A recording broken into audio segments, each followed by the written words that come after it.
À travers la diaspora, il y a un certain nombre de programmes que nous sommes capables de mettre en place. Parce que je pense que nous ne sommes pas capables de parler de développement dans un pays si la diaspora n'a pas une place centrale dans le développement.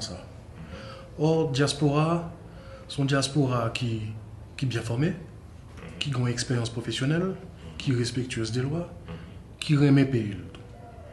Et il faut que nous jouions nos gens pour intégrer la diaspora dans le système haïtien.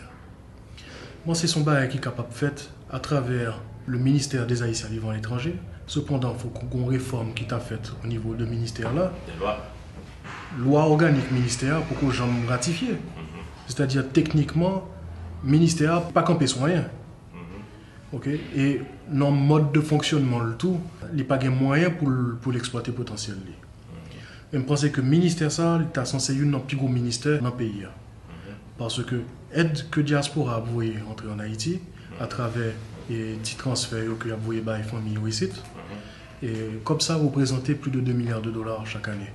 C'est plus que l'aide étrangère. Vous comprenez?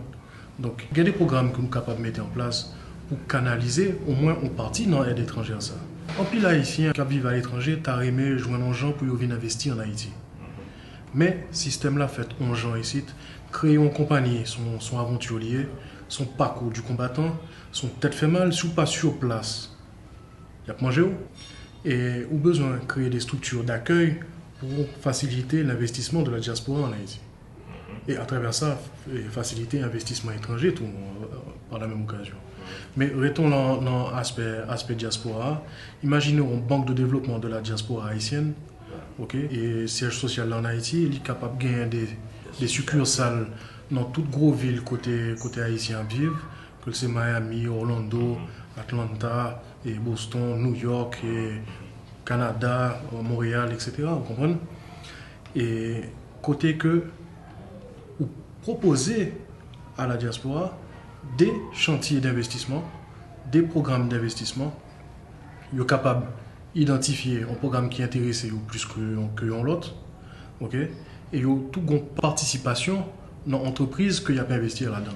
Vous venez mettre en partie dans l'entreprise. Vous avez une action dans l'entreprise. Même gens et dans tout pays, les compagnies ouvrent actionnariat, vous êtes capable d'acheter en partie dans la compagnie.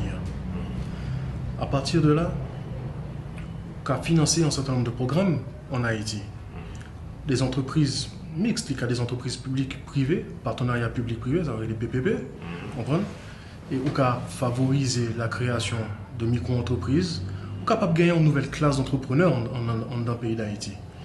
Jeunes que nous avons parlé, voilà, par exemple, qui viennent diplômés, qui ont un métier, vous comprenez? Ou qu'a fait de ces jeunes, au lieu que c'est des jeunes qui ont le chômage, ou fait de jeunes SAO des entrepreneurs.